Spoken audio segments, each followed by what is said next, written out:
memories. You could come up and speak about them. This is her husband, Bob Cowie, and I'm going to pass it on to you. Okay. Do you mind? No, go right ahead. I've got a few words to say.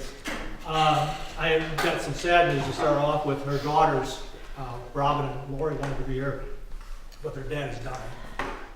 He's in hospice care, and it's any day now. I think they both have terrible timing. She died 2 days before Mother's Day, and a week from this Sunday is Father's Day. So the girls just didn't feel they could come up today, and I can understand why. But if any of you have their email addresses or their Facebooks, that sort of thing, please send your regards to them. Cindy has done just a wonderful job. But anyway, it's been a weird year for a lot of things. Not only did Bonnie die in May of last year, but Ken's, her ex-husband's second wife, Tonya, died of a heart attack at age 63 about 4 or 5 months ago. And then now he's passing away. So the older I get, the more confused I get about how things work, and sometimes this is the way it goes. Bonnie and I would have been married 25 years this last January. It wasn't a perfect marriage because she was married to me. Nobody's objecting. No, I didn't think they would. In fact, Everybody understands. everybody understands. In fact, evidently before I married her, I had a reputation of being abrupt or direct or tactless, or I don't know, whatever terms you want to use. Arliss always said there was a before Bonnie, and then there was Bonnie, and then she sort of kept me in line.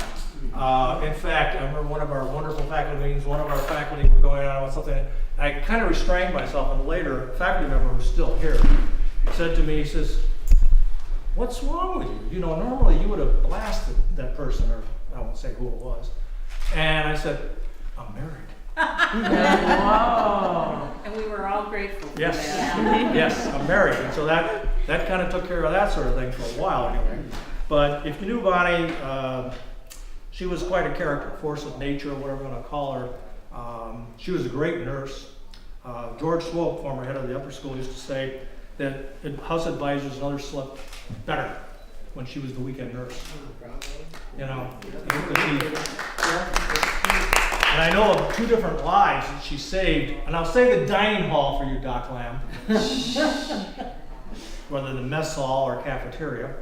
But anyway, 2 different, one faculty member and one student at different times were choking to death, and she did the Hamlet maneuver, saved their lives. So I may have done some things for students, but saved their lives, not me. She did. She was always doing things like that. I can't even count the number of times she helped people. She was one of these first responders. She went to the problem. You know, I'm going like, huh? There's a problem? What's going on here? I don't know anything about any problems. What do I know? You know, kind of stuff. Even on our honeymoon night, the first night we were married, some woman was freaking out in the hallway. She went to her rescue and calmed her down. We got a free breakfast out of that on my night. At the Ritz-Carlton. The wrong way to look at it, Bob. That's not the angle.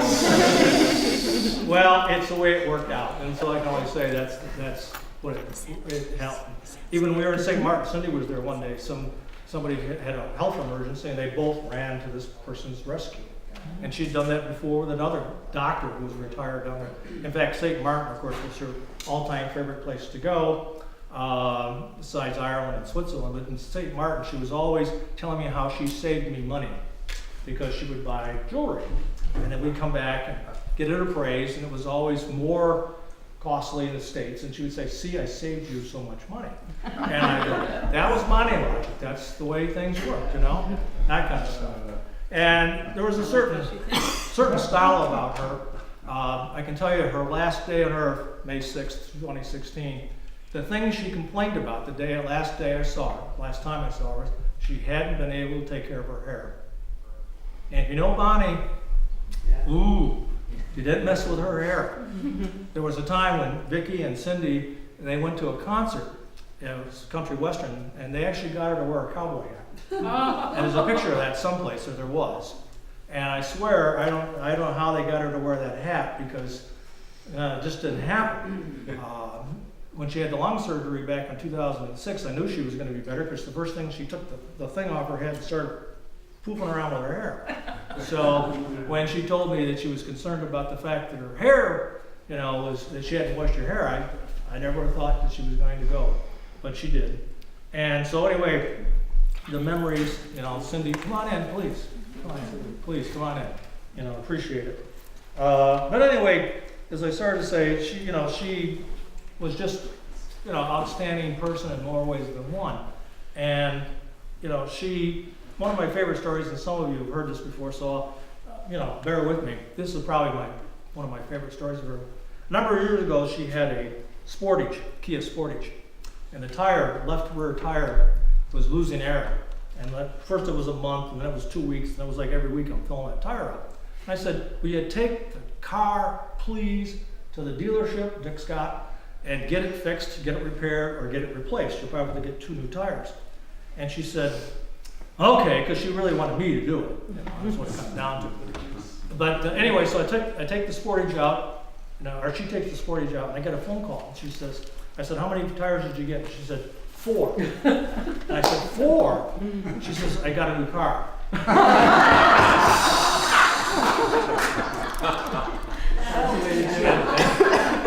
Moment after my own heart. And that was Bonnie to a T. I mean, she took care of the problem. And the next day, I had more faculty, male faculty going, you're an idiot. And the female faculty going, to her, high five. Yeah. Way to go. That kind of stuff. But she had to look good, and Bonnie always did look good because she was very stylish and all the rest of that. Her last car, which she loved to death, and if I could have buried her in it, I would have, was the Cadillac SRX. And she had it 2 years and was already planning on getting her next one, even though she had 19 more months to go on the lease. You know, and that car had 4,000 miles on it in 2 years. But she looked good in it. She looked good in it. So that was all part of what she was like. And she loved working here. She loved Cindy and the nurses. She loved being with them, and all the rest that went with that. And so I can't tell you how much I miss her. I can't tell you, but I'll let other people tell me. Thank you.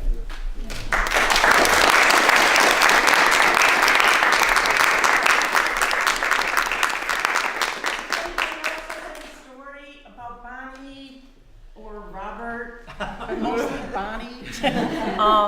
Come on up and just, you know, say what you feel or memories of her. I'm Linda, one of the nurses, and I love Bonnie. And Bob, it kind of jogged my memory about the lung surgery that Bonnie had, a very serious surgery. And the next day I wanted to go to the hospital and see her. She was at St. Joe's, and she said, well, come on up and we'll order some dinner. She said, well, they got these menus here. You just order what you want. I said, okay, Bonnie. So I'm going up to St. Joe's, and I expected to see Bonnie, you know, just laying out on the bed and IVs and everything hooked up. Well, I walk in the room, and here's Bonnie sitting up in bed, all her makeup on, her hair done perfectly. Hi, Linda, you're just in time, we can order dinner. And she had tubes sticking out of her lungs, but her hair looked perfect, and that was Bonnie. That was Bonnie. We all miss her.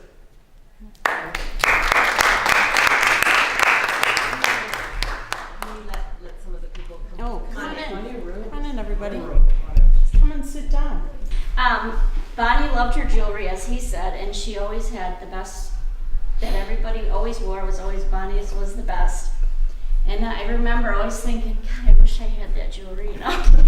And then one day she surprised me even more, and he kind of blew the whole story. I was going to say was that better than the jewelry, she pulled up in the Jaguar one day. It was like, leave it to Bonnie, here she comes again. But another thing that she always had, and I thought you were going to bring it, What? was Boyd's Bears. I don't know if anybody Oh yeah, there's one remembers over that. there, Vicki. I walked into their apartment for the first time in Coulter Hall when they lived in there. Go ahead. And they had Boyd's Bears everywhere, hundreds of Boyd's Bears. She loved Boyd's Bears. I don't know if anybody ever remembered that about her. And then she loved open-faced tuna melts. Always, everywhere we went, she had to have a tuna melt. And if we had Brussels sprouts in the dining hall, she had all the Brussels sprouts. And one of the things that I miss, and it's from Bob too, is when I'm in the dining hall eating, and all the boys come in their pajamas and their sloppy shoes and their hats. They just took one look at him and they were like, hats were off, and they behaved, and now we miss it. We really do. I actually had to get up the other day, and I just thinking of you about it because they just don't have the same attitudes. So maybe they'll. Now I'm going to be full time next year, so maybe they'll listen to me. They will, Vicki, they will. Part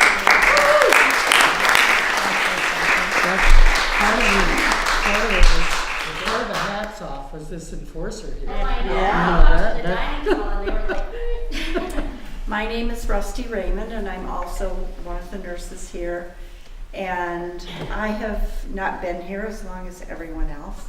And when I first came to work, I was working with Bonnie, and she was the most organized person in the world. And thank goodness for Bonnie. She really got me started on all the paperwork, and it was at the time when none of our health concerns or any of that came through the internet. They all came in these giant packets, and there were papers everywhere. It was just the most unbelievable thing to see. And she really, really helped me figure everything out very well. And especially the OSHA packets, which we have to do at the end of the year. We did that. And I really miss her. She was a wonderful person and a wonderful nurse. And like I said, I miss her dearly. I think we all do. So, and we miss you too, Bob. And Vicky's right about the hats in the dining room.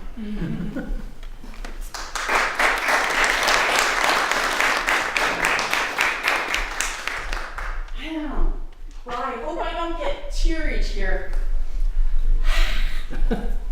Show up, woman. I am Cindy Bexton. I was Bonnie's best friend.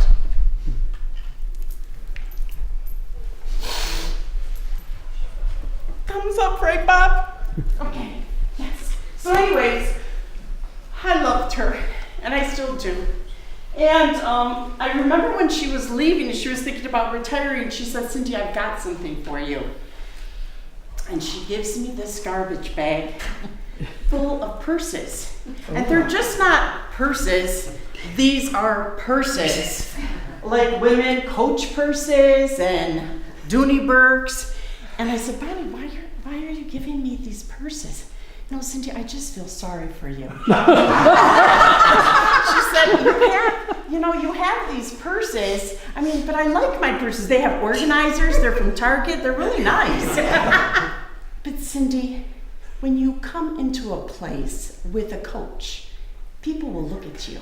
And I'm like, oh. And I took it very offensively, nothing against her. And when I talked to my mom about it, I said, Mom, do you think that my purse looks ugly? I mean, I love Bonnie, but what's wrong with my Target purse? I love Target. She goes, Cindy, why don't you look at it the other way? Why don't you look at that you're going to have a part of Bonnie with you?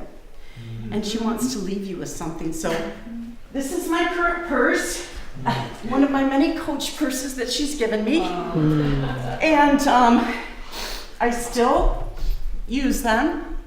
And when I went to her funeral last year,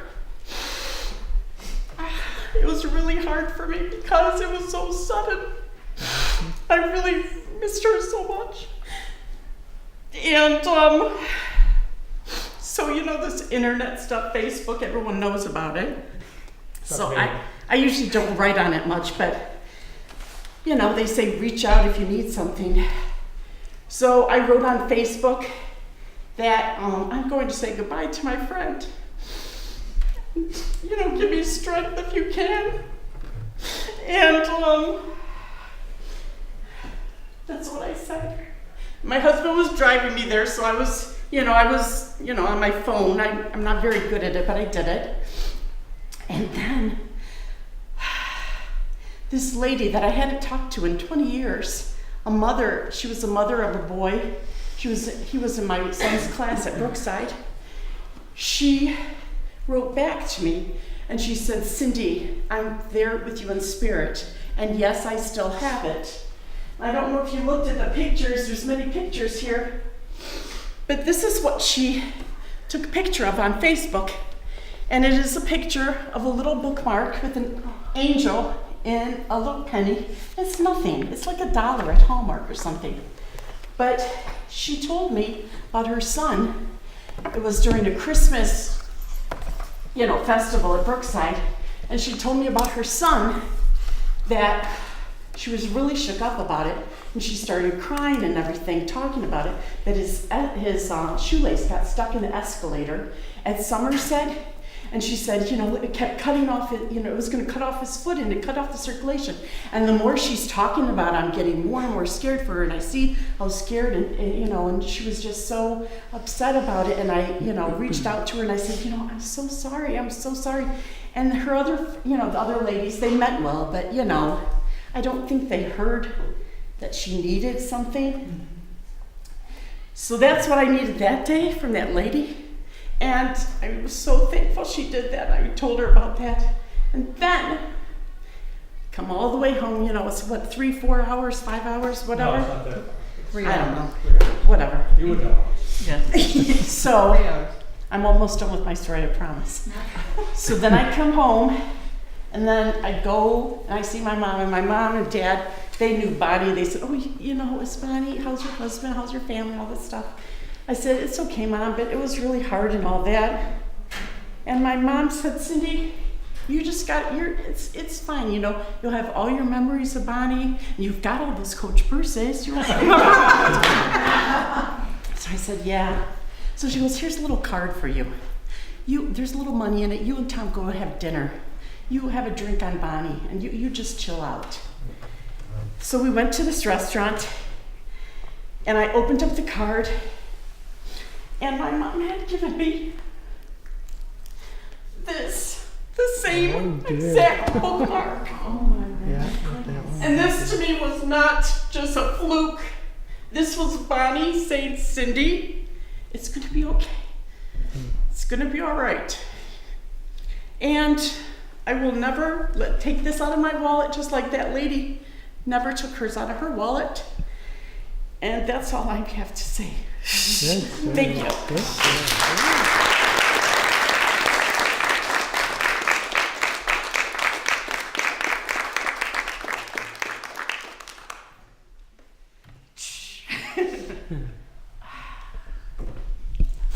I have thought about whether I would share this. Bob Clement had a 50th birthday party. And I can remember his wife had brought in a chamber group playing. It was about 2 weeks before school was starting. And you know that funk you usually get into, it's 2 weeks from school and all the things you put off and haven't done. But Bob, one of the key conversations at our table was that you had just gotten married. And the comments, the observations, because in all candor, you used to present this image of tough, rigid, but you had cats from the beginning, Bob, so anyone that has cats isn't really that inside. I have cats. And one of the comments someone made was how excited and happy we were. Number one, you had found someone whom you cared so deeply about.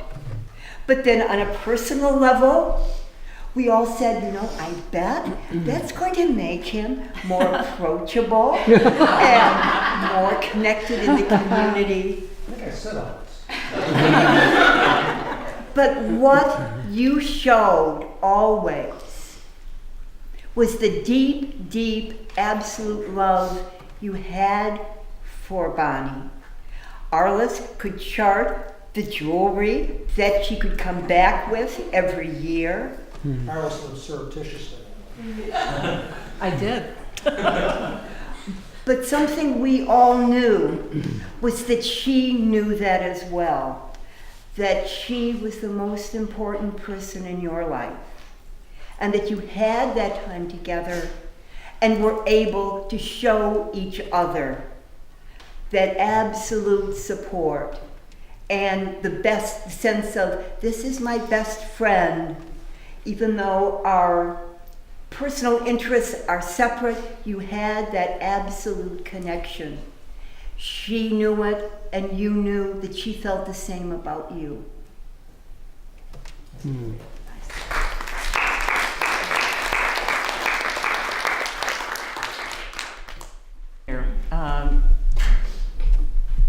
I do think the history department thought that Bonnie and Bob was the greatest love story that there was. And Bob, would you just remind us again of how you and Bonnie met? It seemed like she was a nurse and there was a family member. Well, it goes back quite a ways. We actually met in a bar. Yeah, we did. All right, that's not the part of the love story. You asked. That's your love story. I'll make another one of it. Well, no, but we did, and you know, eventually in time, her first husband broke up, and you know, second marriages, I was married, believe it or not, once before. She didn't want to acknowledge that. That was just a fluke and it went away. Dr. Johnson always said second marriage was a triumph of hope over experience, you know, that kind of thing. But anyway, so finally, you know, we in '92 we got married. Been together for some time, a little bit anyway. And she said she always thought she should be in Michigan. So I took her to Michigan. You know, fulfilled one of her dreams. She had a certain number of dreams. And anyway, so we came up here, and she started as a weekend nurse, and then moved on to different jobs here. But that's so we went back some years before we actually got married. But you wanted the truth, it was in a bar named the Mardi Gras in downtown Elyria. Thank you for that clarification. Well, Okay, you so the asked. greatest love story. It's well, I still agree with that, but it was the '80s, and the '80s was a great decade. Great music, you know, that kind of stuff. She liked the '70s better because of disco. There's no accounting for lack of taste. But I think what was so special about Bonnie is that I think that she really loved her job in terms of working with students. And I think that's what's so special about her. She was not only a nurse, but she is somebody who really cared and nurtured students. And with that, I think that is in part the friendship between Cindy and Bonnie, is that they both were those important anchors in the residential program.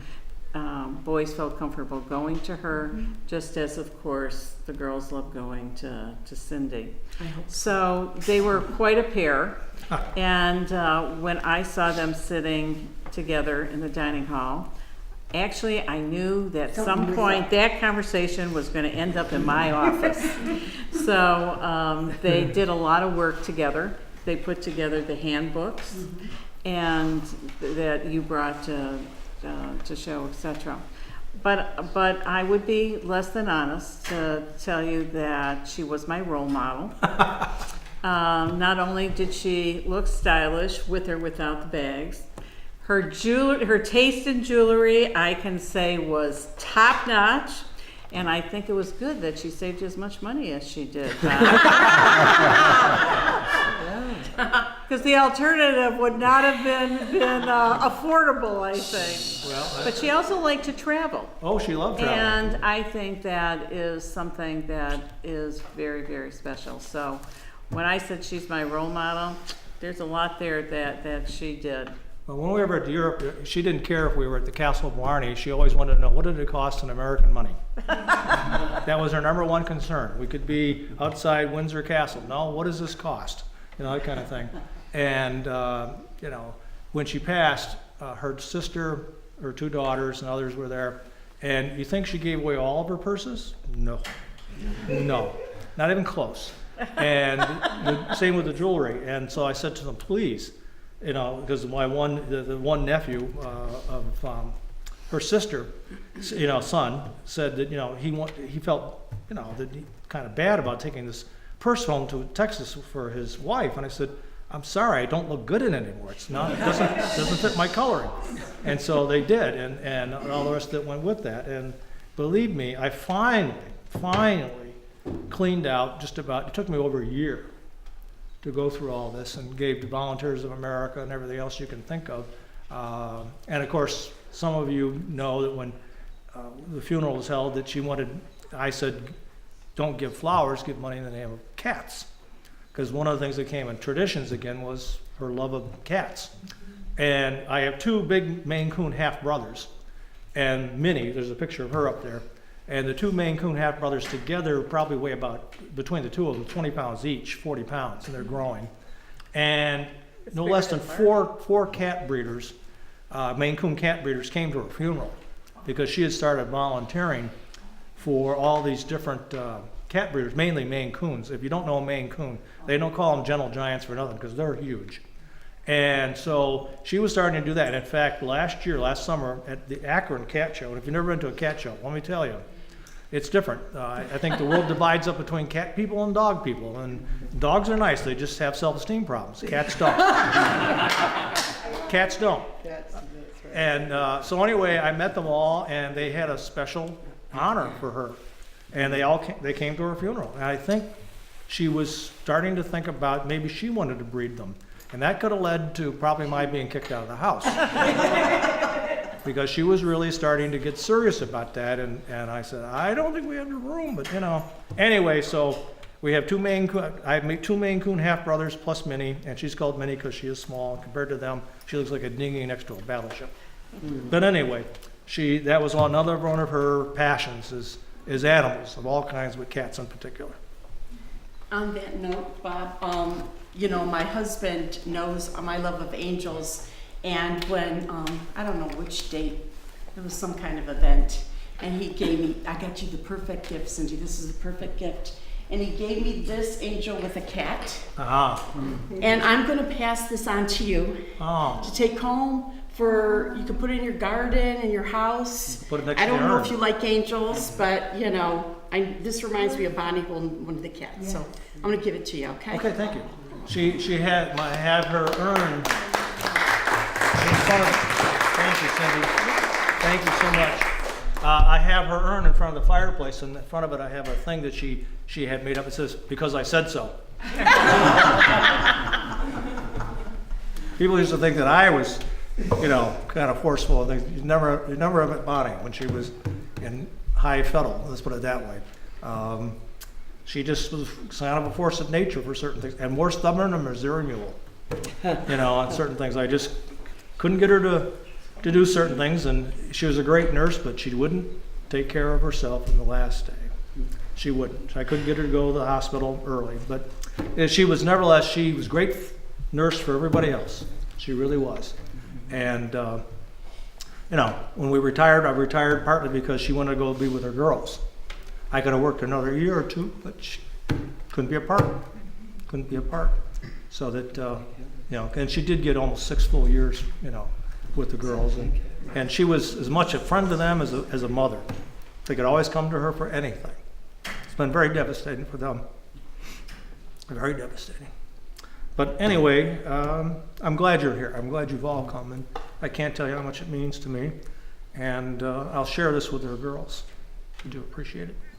I'll quiet down now. Let somebody else talk. Thank you, Cindy.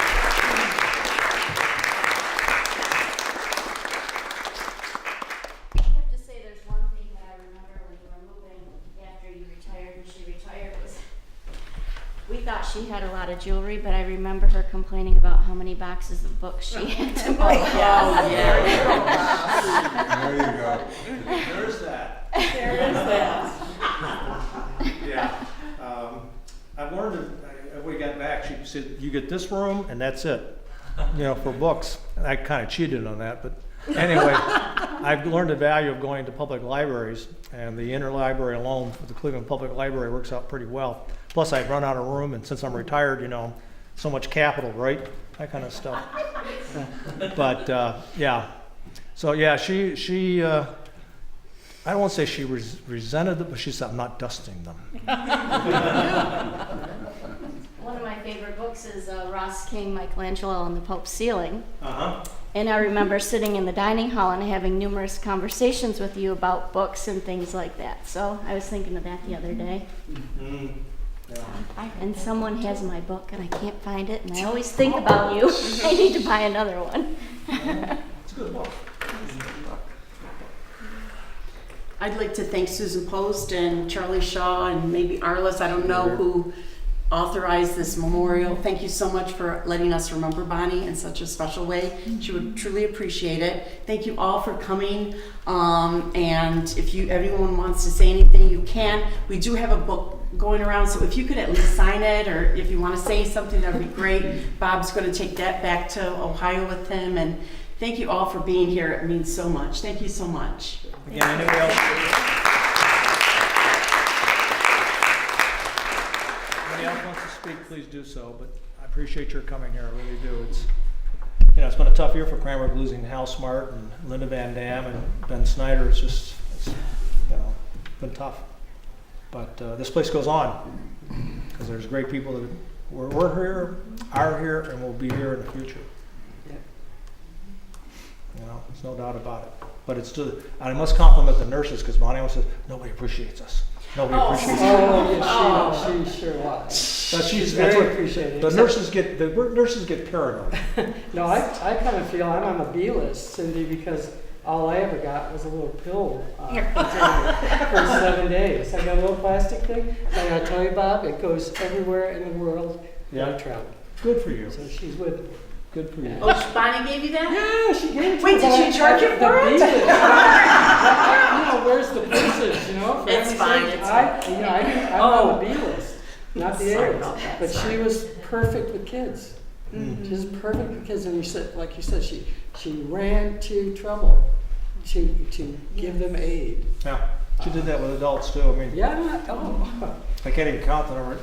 I know there's the Good Samaritan laws no longer seem to apply anymore, but it didn't bother her. Yeah. I can't count the number of times that somebody needed help. Like I said, down at St. Martin, not only a couple of times, that kind of stuff, but she was always there to help people. Robin, her oldest daughter, kind of almost broke her hip running the marathon. Let that be a lesson to you.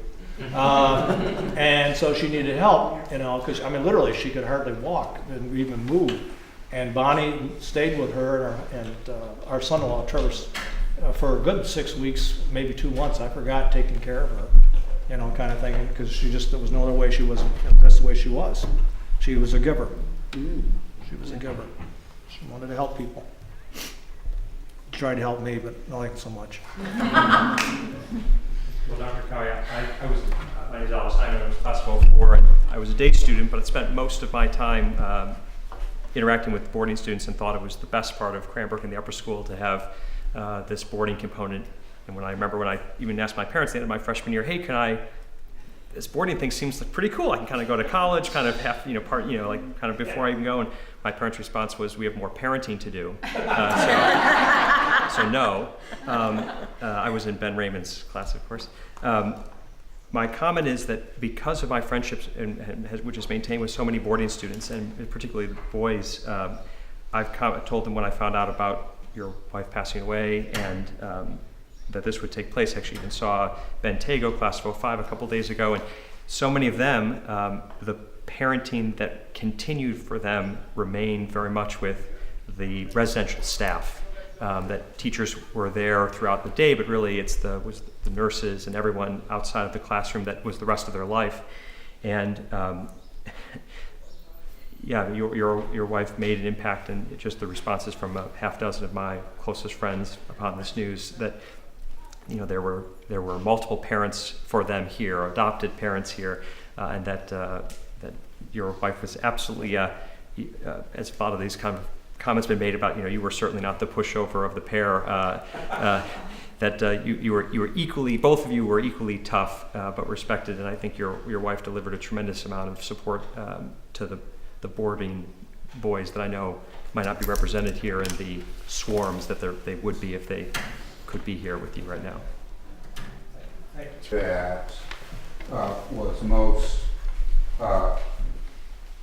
insistent in my ear when I became the Dean of Faculty in 1995, that he said, I really want somebody to look into what the nurses do here. It's really about time that somebody found out what a nurse's life is like at Cranbrook. And after you get used to hearing Bob say things several times before you really hear them. And I remember that it was shortly after I took on that responsibility that I told Bob that I promised that I would look into see more closely what it is that the nurses do here. And our nurses really, as they have said, are often that they work behind our knowing and behind our seeing. They are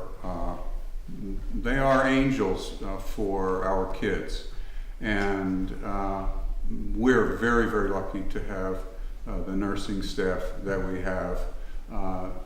They have an immediate instinct for saving and helping, and Bonnie embodied the very, very best of that. She loved the boys, Bob, and our lives are much the richer for the nurses that we have, and I want to thank you for being their advocate, and also for bringing Bonnie to us. Thank you very much, Charlie. Appreciate it greatly.